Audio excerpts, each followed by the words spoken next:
Good afternoon, everyone. My name is Eric Rizzio. I am one of the funeral directors here at Reynolds-Jonkhoff Funeral Home. On behalf of Joyce's family, I would like to thank everybody for being here today. At this time, if I could please remind everyone to either turn off or silence your cell phones, that would be greatly appreciated.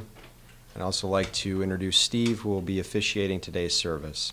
Thank you.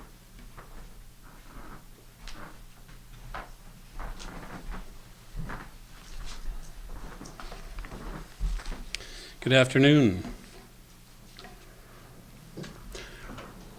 As a few people told me coming in today, I wish we were here under different circumstances, but it is nice to see everybody here and to get a chance to visit a little bit prior.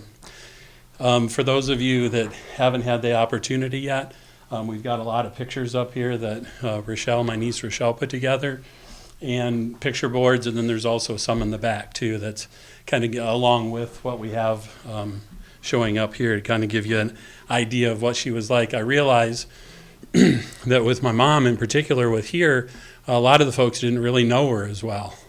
You know, they might have met her here. She was already diminished a bit when she was here. And then some folks are coming that just from a support standpoint. So I appreciate that everyone's here and kind of get through that. I just want to say and start by saying that I'm a mama's boy. And I always have been. That, you know, I loved my dad and I wanted to be like him. I wanted to be exactly like him. But my mom is the one who largely shaped who I am today.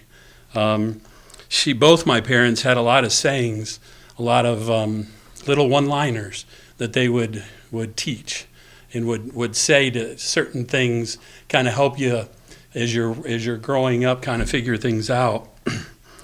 But my mom was one of those people that lived her guiding philosophy.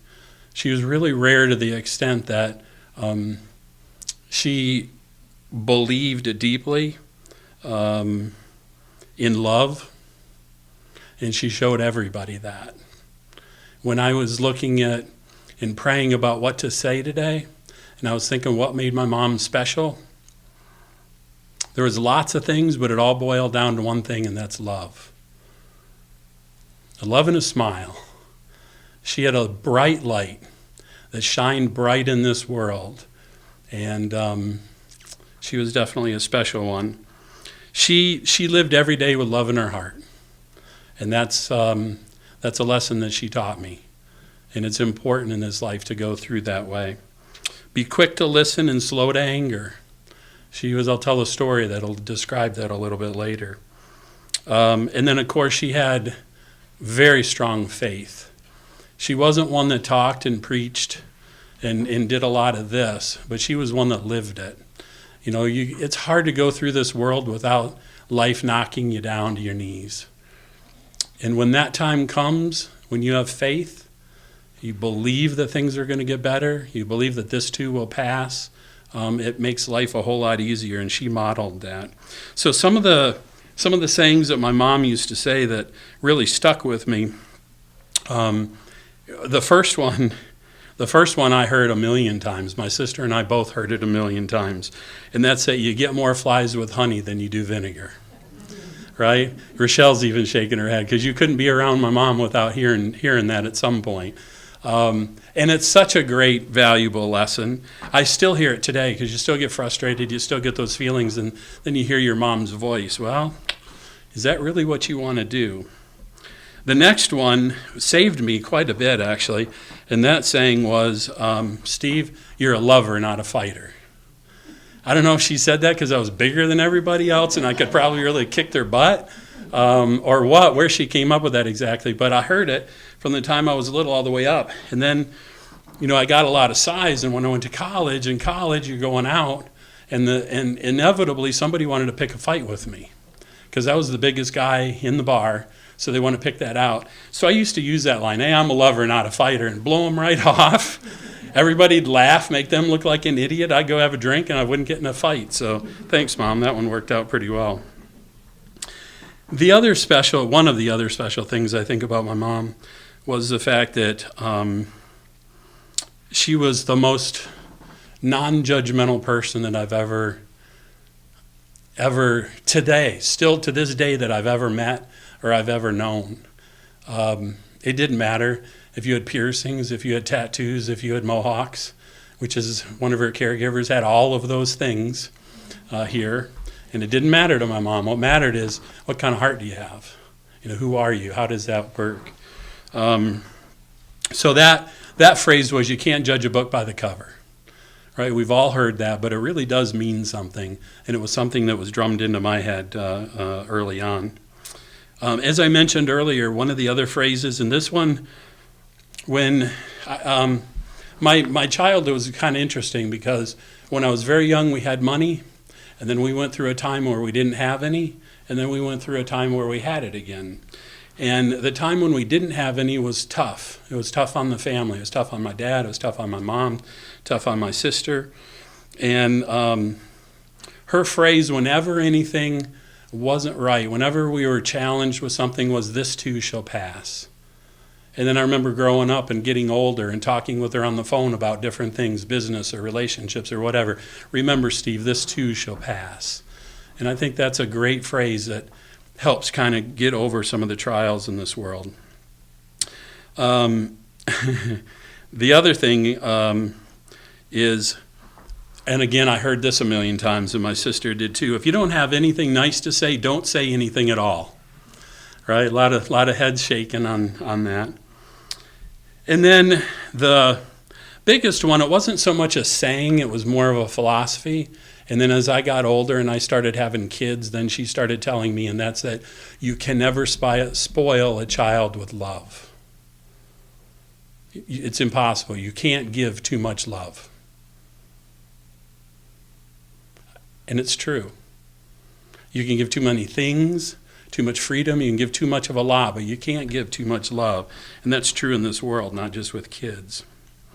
So what I want to do is I want to start, and I'm going to tell a couple stories, and then open it up to anybody that might want to come up and say anything, tell a story that they remember, something that might be special, or whatever anyone might want to say. The first story, I always thought was kind of an interesting story, and it's a good place to start. It was when my mom met my dad. They both went to Michigan State. My dad had been in the service and came back, so he'd already been to war and back by the time he was in school. And spring break came. Well, my mom and dad didn't know each other. My mom went down with some of her friends, and my dad went down to Fort Lauderdale with some of his friends, and they ended up meeting on the beach.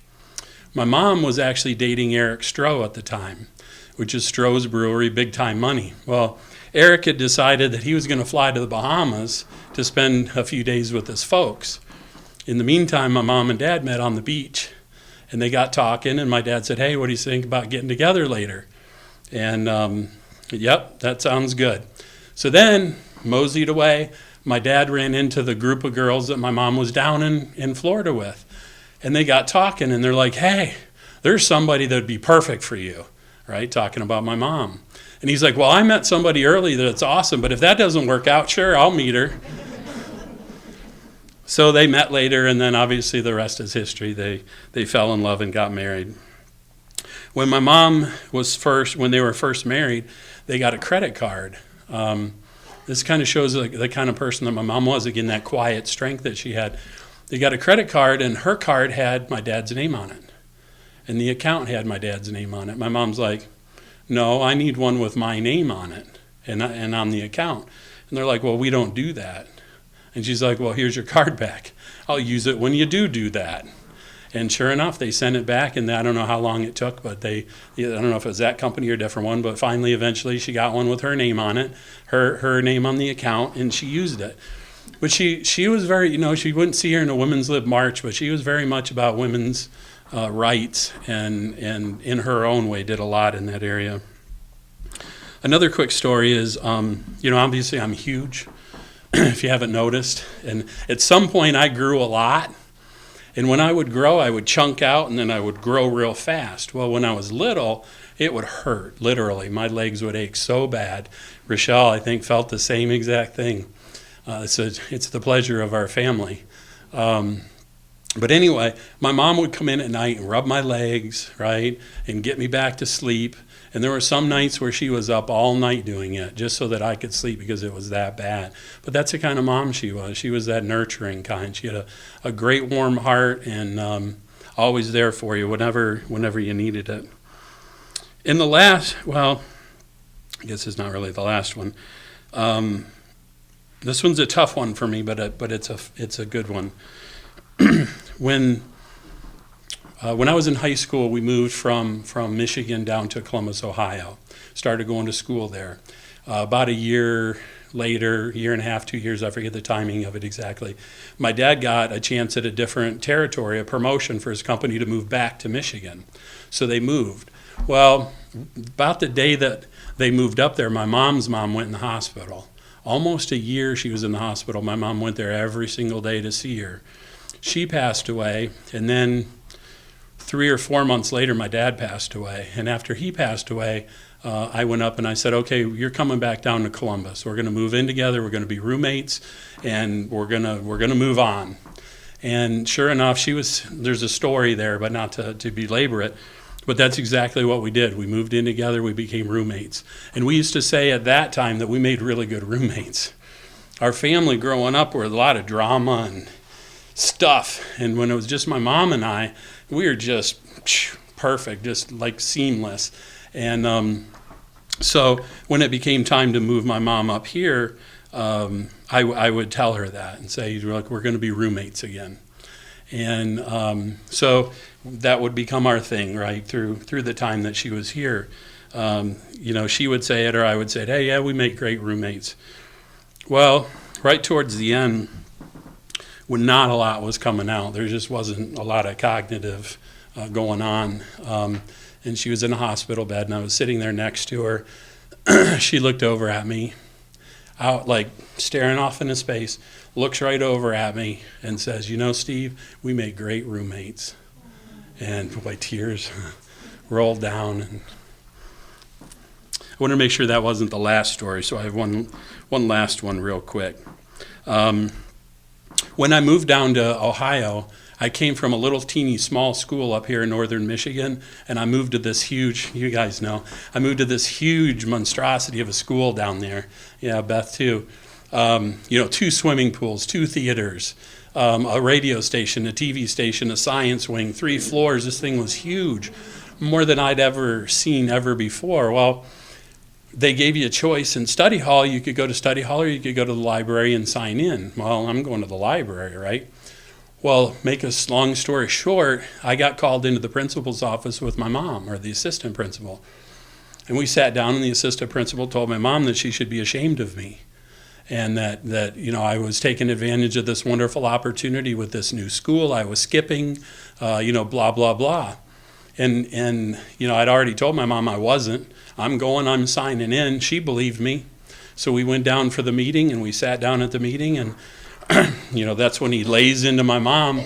And going back to quick to listen, slow to anger, she listened to it, and she didn't cut him off. She didn't jump in and say, no, you're wrong. And when he was done, she said, well, there's sign-in sheets, right? Yep. Well, he says he's signing in every day, so let's take a look at the sign-in sheets. So he pulled a stack out, and he started separating them out. And I'm like, what are you doing? And he's like, well, there's like 4 or 5 different study halls for that hour. And I'm like, oh, I didn't know that. I mean, my school, I had 1. I was just signing in on any random sheet. So they looked, and sure enough, I was there every time. And now this assistant principal, he's looking pretty sheepish. And my mom, you give her a lot of credit. She could have been rude. She could have been resentful. She could have been a lot of things, but she wasn't. But she did take the opportunity for a little learning lesson and said, he told you the truth, and you didn't even take the time to figure it out. She said, maybe you're the problem. Maybe he's trying to do his deal here, and maybe you're the one that's pushing him away. And that school was very cliquish, and I think there was a lot of real truth to that. But talk about as a kid, there's a few stories I have like that, but as a kid where your parents believe you 100% and they go and they back you fully, yep, that was the story in that particular case.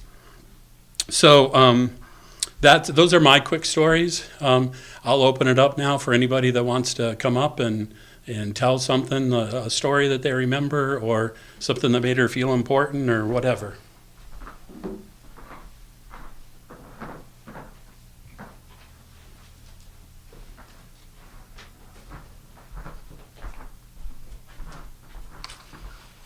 Hi, folks. I'm not as well spoken as him, so please bear with me.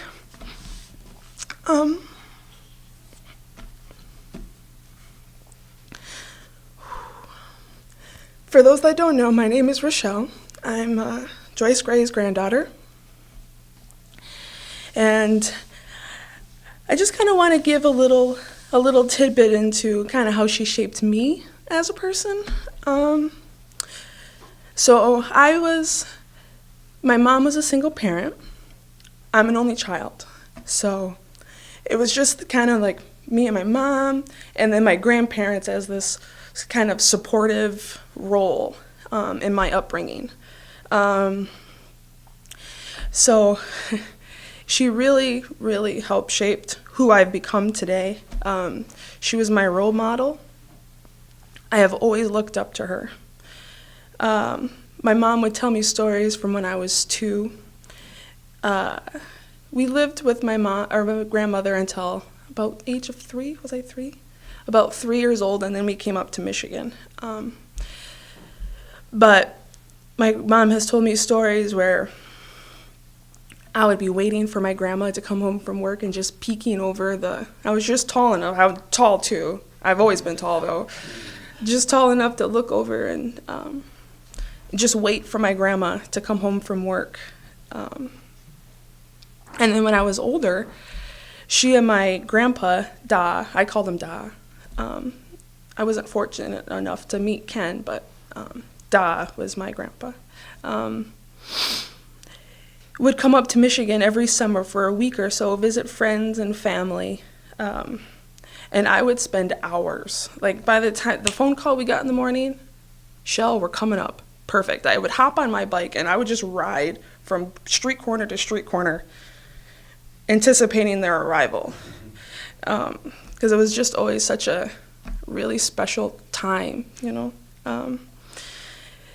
And every time they left too, it didn't matter. I would cry, just, and so my mom would always have to kind of comfort me, you know. Sometimes it would be just a hug, or one time it was a really bad one, and we went to see The Lion King.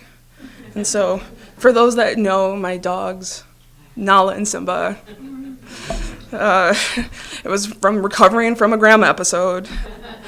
Okay, I got off track. And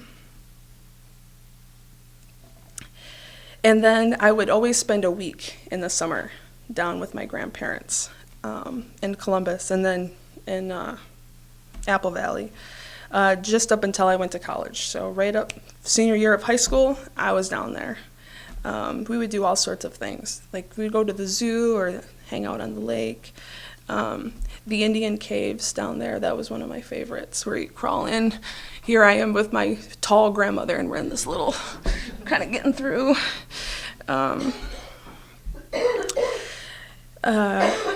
Yeah. And the other, you know, we spent every holiday, every Easter, Thanksgiving, Christmas in Ohio with my grandparents. And then, of course, holidays have a large food component to them, right? So she was a great cook, you know, as some of you may know, or have had the good fortune of being witness to that. But I was like, my grandfather would call me her little shadow. Like I was always right on her heels everywhere she went, like a puppy. Just dip, dip, dip. And she would give me little jobs, like if we were cooking Christmas dinner or whatever, I would get little jobs. And then as I grew older, my jobs kind of increased in size. And then one year, I was responsible for the Christmas salad, you know, the Christmas Jell-O salad. It's a big deal. Grandma, I don't know if I can do this. But, you know, of course, she was, yes, you can. You got this. You know how to do it, you know. And then, so with the holidays, my grandmother had a Santa collection. Whoa. It was a sight to be seen. I counted one day. There was over 1,000. I think I lost count somewhere in the thousands. And I mean, I was even counting like all the little things on the tree. I had a tally mark. But it was really magical. And she would always make these Christmas cookies. These Christmas cookies were like little pieces of deliciousness, first of all, but they're always so intricate and special. They weren't, you know, your typical Christmas cookie, as you would think. You know, they're always these little special little cookies. And she would put them out after dinner. We could have a cookie. Or Christmas morning was the best because it was like all you can eat cookies until you got sick. Yeah, that happened. So then there became a point where she could no longer bake the cookies. So then my mother took over, and then my mom passed. So then I've taken over, and I try to disperse the cookies as best I can during the holidays. You know, really, it's just kind of a way for me to hang on to her, and kind of help spread her cheer.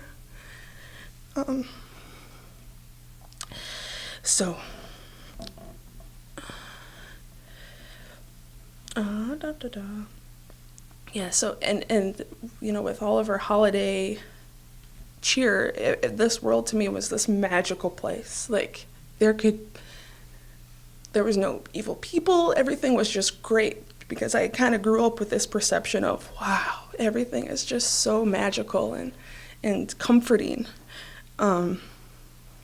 And she has always been my light, you know. She's always been my inspiration. I have lived my life to make her proud. And she's the reason I became an occupational therapist. So one day, I was in 8th grade, and I recall my mom asking me, "What do you want to be when you grow up?" I said, "I want to be a nurse." My mom goes, "Shell, do you know that nurses give shots and draw blood?" And I said, "No, I did not know that. I will not be a nurse." Because those that don't know, I am a massive wimp when it comes to needles. And now that I've been a practicing OT, I have hats to you guys that are nurses, because I can't. Things come out of places.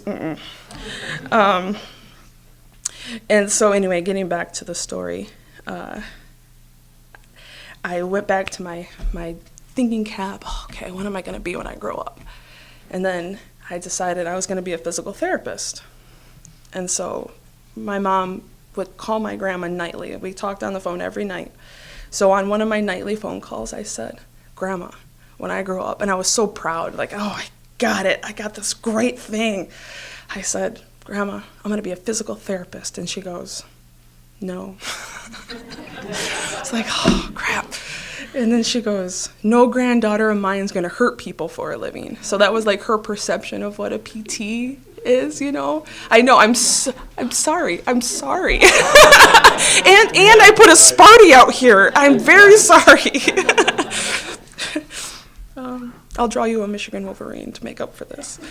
And so she said, "What do you think about an occupational therapist?" I'm 13, I don't know. "What's that, Grandma?" And she described it to me in a way of, well, you use arts and crafts to help people get better. Well, great. It's right up my alley. As you can tell, I like to do those kind of things. So there I was, 13-year-old kid. I'm going to be an OT when I grow up, and never veered. I applied to one college, and it was all because of my grandmother. And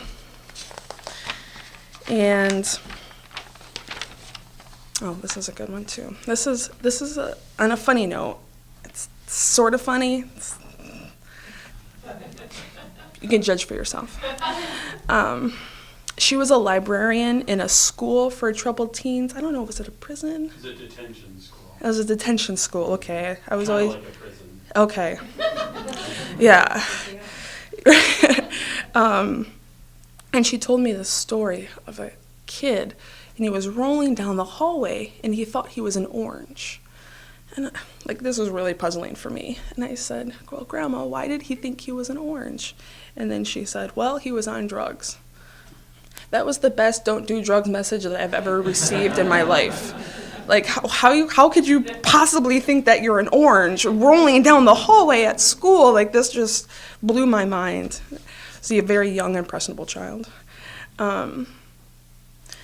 So I am forever grateful for her giving me the foundation to cope in this world. As my uncle said, this world can knock you to your knees, you know, and I really believe that she, in her own special way, and I can't quite describe it, has given me the strength, has given me the power to kind of deal with it and you know, kind of overcome these obstacles that we have in this world.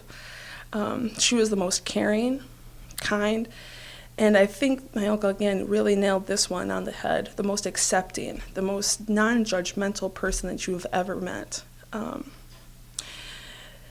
And I will spend the rest of my life making her proud, and I will make those very special Christmas cookies still, so don't worry, guys. And I want to leave with these lyrics from a Kelly Pickler song. It's a country artist. The song is called My Angel, because I'm really not great with my words. And don't worry, I'm not going to sing this either. Can't do that. No. But I really feel like these set of lyrics really,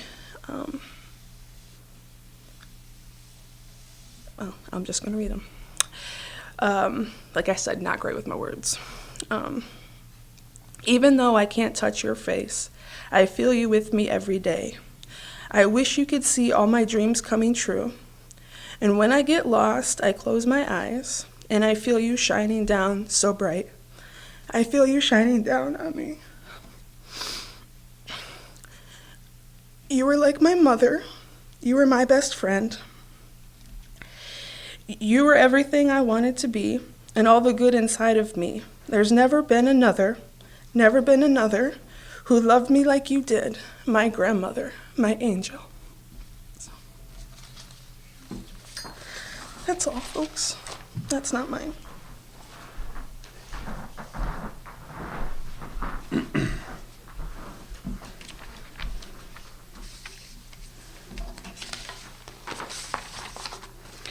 When I was working on this and preparing for it, I did a lot of praying and a lot of thinking, and what kept coming to me was a little different than what I was expecting. And I kept reading it, and I figured out that I had to read further. I had to go farther for it as to why I think this was really coming to me. But it's a scripture that normally you would hear at a wedding. And I kept reading it over, and I'm like, yeah, that's my mom. I get that exactly, but I'm not exactly sure. But when we get to the second part of it, and I'll go over it once I read it, it'll make a little bit more sense. But the scripture is 1 Corinthians chapter 13, verses 4 through 12. And this is talking about love. And the thing that has always impressed me about this is that it sets a high bar for love. Right? I think today we milk that word out so much. You know, I love my cheeseburger. I love your outfit. I love my new car. It's like, where's the depth in all of that? We use that word so much. Where's that depth? And I feel like my mom knew how to love at a level that most people don't. And she had a heart open for nurturing and compassion to give out to other people. Like Rochelle was talking about working at the school, right? Kind of gave me the heart to do the same thing when I went out to Beaver Island. But she had that type of heart. So, but it sets it as a very high bar. In the way that it goes is, love is patient and kind. Love does not envy or boast. It is not arrogant or rude. It does not insist on its own way. It is not irritable or resentful. It does not rejoice at wrongdoing, but rejoices with the truth. Love bears all things, believes all things, hopes all things, endures all things. Love never ends. As for prophecies, they will pass away. As for tongues, they will cease. As for knowledge, it will pass away. For we know now in part, and we prophesy in part. But when the perfect comes, the partial passes away. When I was a child, I spoke like a child, I thought like a child, and I reasoned like a child. When I became a man, I gave up childish ways. For now we see in the mirror dimly, but then face to face. Now I know in part, then I shall know fully, even as though I have been fully known. So I kept reading that over, and I kept going back to it, and I kept trying to go in a different direction, but I just kind of kept going back there, and I thought, well, the first part's really obvious to me because that really describes my mom. My mom was as patient of a person as you'll ever meet, kind, never boasted, never arrogant. She might disagree with you, but she'd never be disagreeable. And I feel like in today's world that's changed so much. But that was one thing I can always say about my mom, is that she was never disagreeable. Love bears all things, right? Life will knock you to your knees. There's things you need to bear through. She did that, and I wasn't sheltered, but I was protected. I knew the way of the world, but she protected me with a little umbrella and my sister, and Rochelle as Rochelle was around, of those things that you just didn't need to know. And then obviously the end, love never ends. It says in the Bible that God is love. It also says that we're made in God's image. We don't know a lot about heaven, for real. I mean, this scripture is telling us that. We can prophesize a little bit. We can know a little bit. We can dimly see, but we really don't know. She does, right? Because she's there now. She's face to face. She's with God. She's with my dad. She's with Tom. She's with her parents. She's with a whole lot of people that she loved. So I guess I just want to mention that I think God is fantastic. He, through this experience, was there the whole entire way. Even when I didn't understand it, and even when I didn't see it, I had great friends that reminded me of it. I had great people praying with me and for me, and it became really, really clear. So just to kind of run through it, first of all, God gave me a job that allowed me the kind of time that I've needed to take off over this last couple of years. Even the job before that I have right now with the Beaver Island Lighthouse School, I actually took a semester off school. I went there for a 7-week break. I couldn't get things together quick enough, so I actually took a semester off work, hired caregivers, and went through that. So even that job allowed me to do it. So I've been really fortunate that I've been able to do that. The other thing is that God has provided down in Ohio. When I took that time off is when I was interviewing and hiring caregivers and kind of setting that system up down there. And he gave us some great people. I mean, she had care down there like, you wouldn't believe. Some really, particularly one in particular, but a couple that were phenomenal. And they were there right from day one and walked it all the way through. One of them actually wrote down everything that she did, her whole procedure, everything, and it became like our Bible here for what we use to care for her here. Then God provided me a special friend, Laura, who's here today.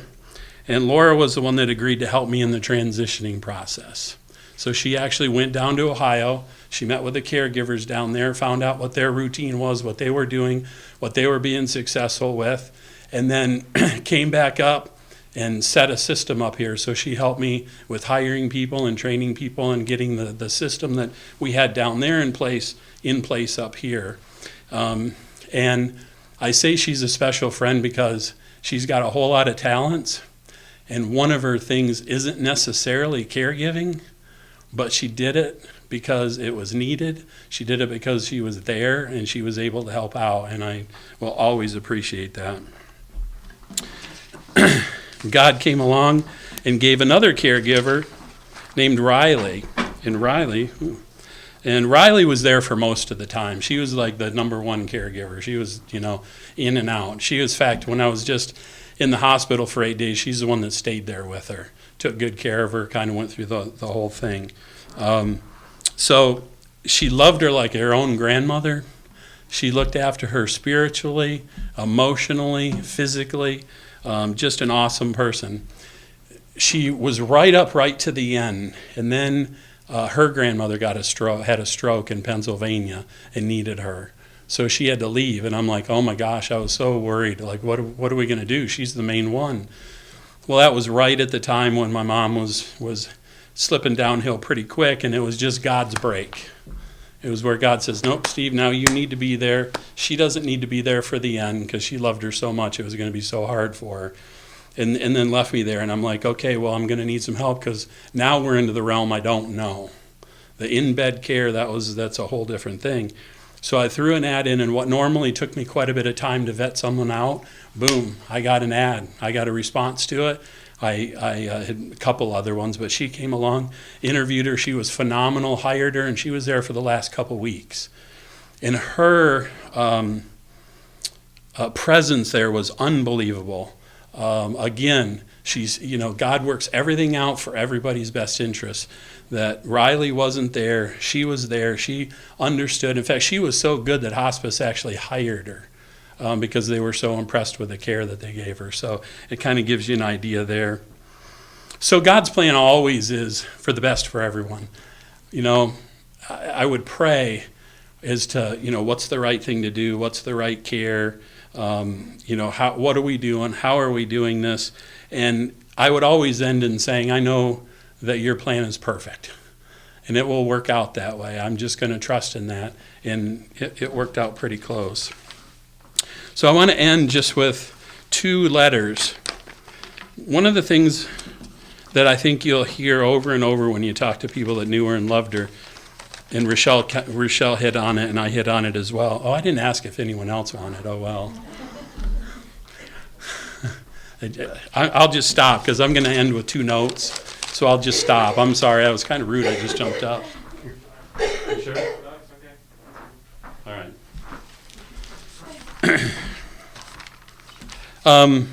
I went through basically all the drawers, stuff where there would be cards and pictures and things like that to kind of split them out so I could give some things away to some folks while they were here, that kind of stuff.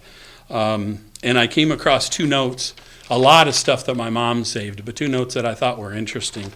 And as I read them, I thought, how many kids do that?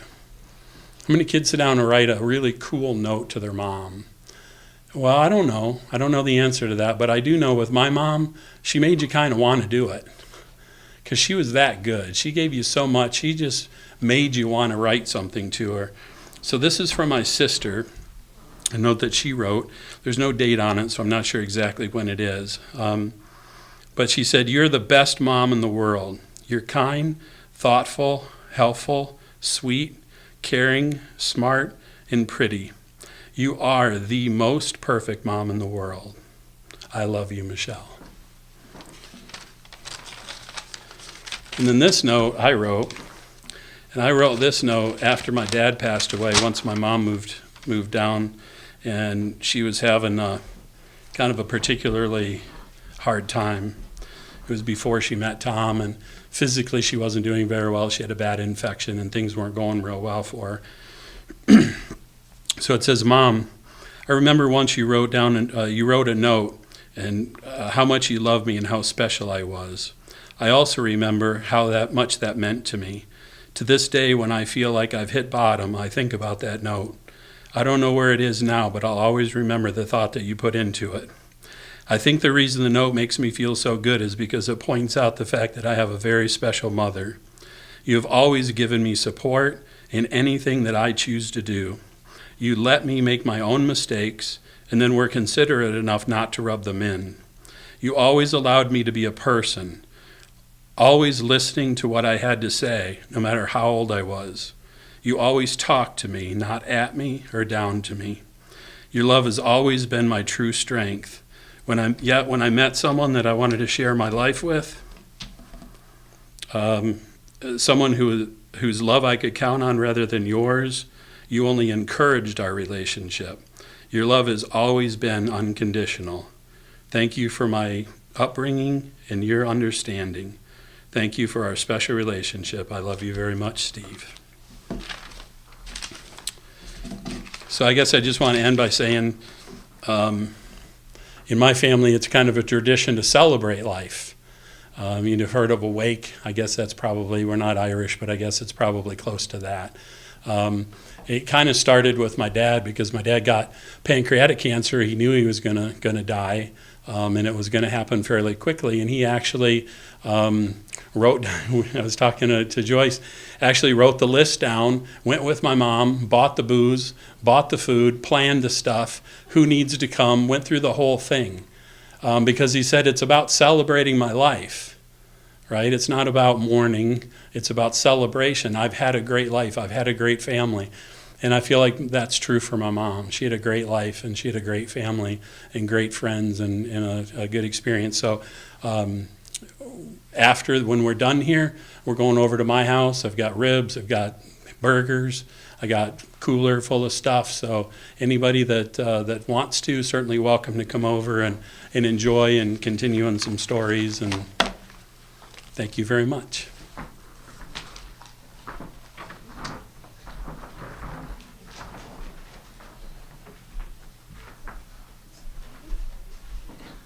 Thank you, Steve. Again, everyone, thank you for being here to help celebrate Joyce's life. On behalf of the family, I'd like to thank everyone. At this time, this does conclude the memorial service here at the funeral home, and may you all go forth in peace. Thank you.